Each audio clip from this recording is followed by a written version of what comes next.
जय श्री कृष्णा, राधे राधे। प्रिय दोस्तों, आज हम आपको बताएंगे कुछ ऐसी चीज़ों के बारे में जो अगर बेटी अपने मायके से अपने ससुराल कभी लाती है तो उसके घर की बर्बादी तय है।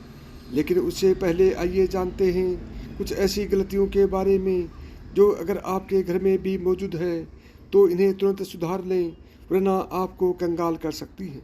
दोस्तों, आपने वास्तु के बारे में तो सुना होगा। ऐसा कहा जाता है कि अगर आपका वास्तु खराब हो तो काम सही नहीं होता। हालांकि हर व्यक्ति इस बात पर विश्वास नहीं करता, पर जो सच है वही तो सच है। दोस्तों, कई बार हमारी कुछ गलत आदतें हमें कई तरह की समस्याओं में डाल सकती हैं।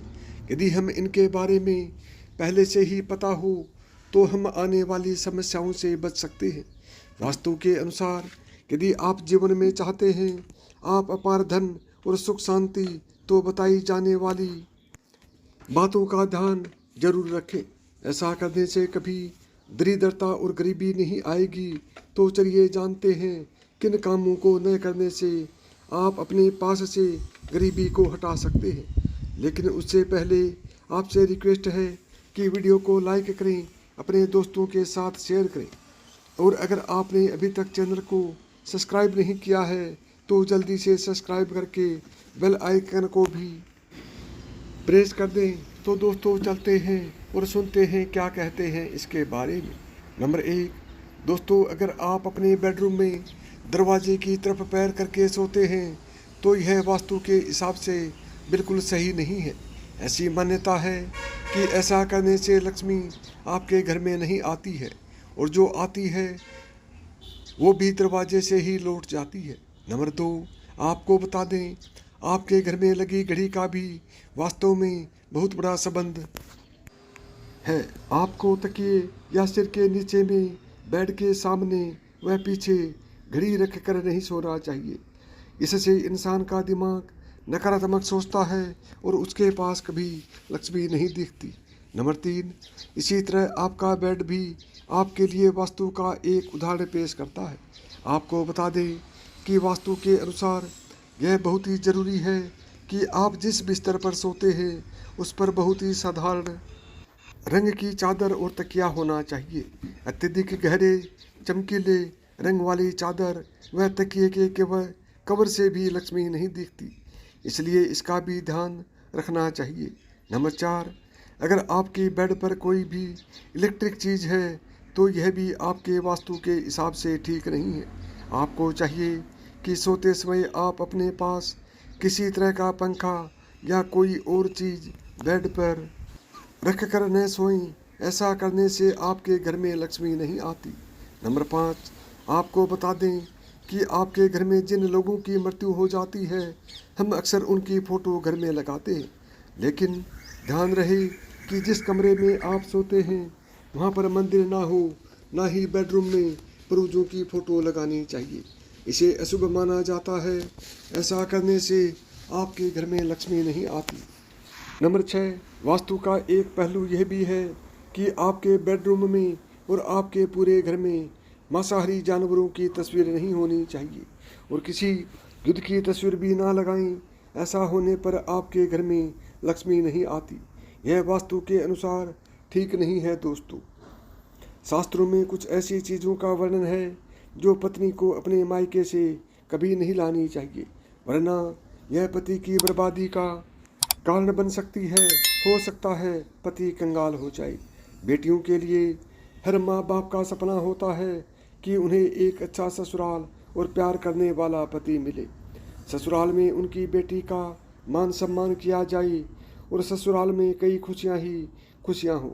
लेकिन कई बार माँ बाप कुछ ऐसी गलतियाँ कर बैठते हैं जिसकी वजह से बेटी को और उसके पति को जीवन भर दुख सहना पड़ सकता है। बेटी को दी गई कुछ चीज़ों के कारण उसके जीवन में खुशियों की बजाय दुख आते हैं। आइए जानते हैं कि बेटी को कौन कौन सी चीज़ें गलती से भी नहीं देनी चाहिए। नंबर 1, बेटी को कभी भी मिर्च न दें। इससे उसके शादीशुदा जीवन में कड़वाहट फैल सकती है।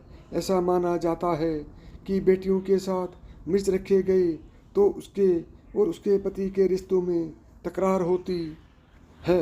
बेटी को फल या सूखे मेवे दे सकते हैं, यह शुभ माना जाता है। नंबर 2, लोग बेटी को गृहस्थी के लिए चूल्हा देते हैं, ऐसा कभी न करें। चूल्हा देने से माना जाता है कि वे अपने परिवार में अपना चूल्हा अलग कर लें। चूल्हे की बजाय आप अन्य घर गृहस्थी से जड़ी दूसरी चीज़ें दे सकते हैं। नंबर 3, बेटी को भूलकर भी तेज धार वाली चीज़ें न दें। इसका मतलब होता है कि आप उसे उसके रिश्तों में घुलने मिलने से रोक रहे हैं। आप अपनी बेटी को मीठी चीज़ें दे सकते हैं।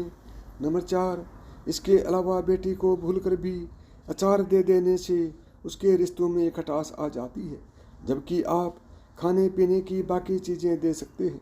दोस्तों, अगर किसी पति को लगता है कि आपको आपके मायके से वह मान सम्मान नहीं मिलता है जिसके आप हकदार हैं और वह भी मान सम्मान पाना चाहते हैं, या अगर किसी पत्नी को लगता है कि आपके पति की इज्जत आपके घर वाले नहीं करते हैं, तो आप यह बेहद सरल उपाय कर सकते हैं।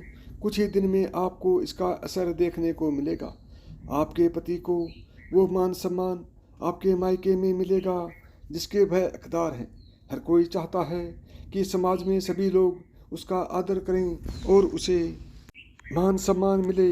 कई बार ऐसा होता है कि नेगेटिव एनर्जी के कारण व्यक्ति को उचित मान सम्मान नहीं मिलता है। वहीं ज्योतिष में कुछ ऐसे उपाय बताए गए हैं जिनके कारण व्यक्ति की मान सम्मान, धन और नौकरी आदि सभी समस्याएं खत्म हो जाती हैं। साथ ही काफ़ी लोग आपका आदर भी करने लगते हैं। तो आइए जानते हैं कुछ ऐसे उपायों के बारे में। नंबर 1, यदि आप चाहते हैं कि समाज में और आपके ससुराल में आपको मान सम्मान मिले, तो आपको रात को सोते समय एक तांबे के बर्तन में पानी रख कर सोना है और उस बर्तन में आपको सोने या चांदी का कोई सिक्का या आभूषण डाल देना है और सुबह उठकर सबसे पहले बिना कुल्ला किए उस जल को पी जाना है। ऐसा करने से व्यक्ति को उचित मान सम्मान की प्राप्ति होने लगती है। साथ ही इस उपाय से जितना भी तनाव आपके जीवन में है वह भी समाप्त हो जाता है। आपके दिमाग में या आपके मन में कोई भी तनाव हो तो सब समाप्त हो जाएगा। नंबर 2, रात को सोते समय अपने पलंग के नीचे एक बर्तन में थोड़ा सा पानी रखें और सुबह वह पानी घर के बाहर फेंक दें। ऐसा करने से वाद विवाद या कोई व्यक्ति आपके ऊपर आरोप लगाता है तो वे भी सिद्ध नहीं होता है। इस उपाय को करने से आपको सभी प्रकार के वाद विवाद से सुरक्षा मिलती है। इससे आपके ऊपर जितनी भी नकारात्मकता है या अगर घर में नकारात्मकता है वह सभी इस पानी के द्वारा घर से बाहर निकल जाएगी। रोजाना यह उपाय करें तो कुछ ही दिनों में आपको इसका असर दिखने लगेगा। नंबर 3, दोस्तों, समाज में मान सम्मान की प्राप्ति के लिए संबंधी समस्याओं के लिए अथवा अगर आपको नौकरी नहीं मिल रही है या आपका कारोबार नहीं चल रहा है तो आपको कबूतर और चिड़िया को चावल बाजरा का मिश्रण डालना चाहिए। वहीं आपको बाजरा शुक्रवार के दिन खरीदना है और शनिवार से यह प्रक्रिया शुरू करनी है। ऐसा करने से बहुत लाभ मिलता है और मान सम्मान के साथ ही धन संबंधी समस्याएं भी दूर हो जाती हैं। यदि आपको नौकरी नहीं मिल रही है तो आपको नौकरी भी मिल जाती है। साथ ही बुधवार के दिन गणपति जी को धूप अर्पित करने से व्यक्ति को मान सम्मान की प्राप्ति होती है। यदि आपको मेरी बताई हुई बातें पसंद आई तो वीडियो को लाइक करें, ज़्यादा से ज़्यादा दोस्तों में शेयर करें। यदि चैनल पर पहली बार आए हैं या चैनल को अभी तक सब्सक्राइब नहीं किया है तो चैनल को सब्सक्राइब करें, ऑल बटन को दबाएं ताकि मेरे आने वाले प्रत्येक वीडियो का नोटिफिकेशन आपको सबसे पहले मिले।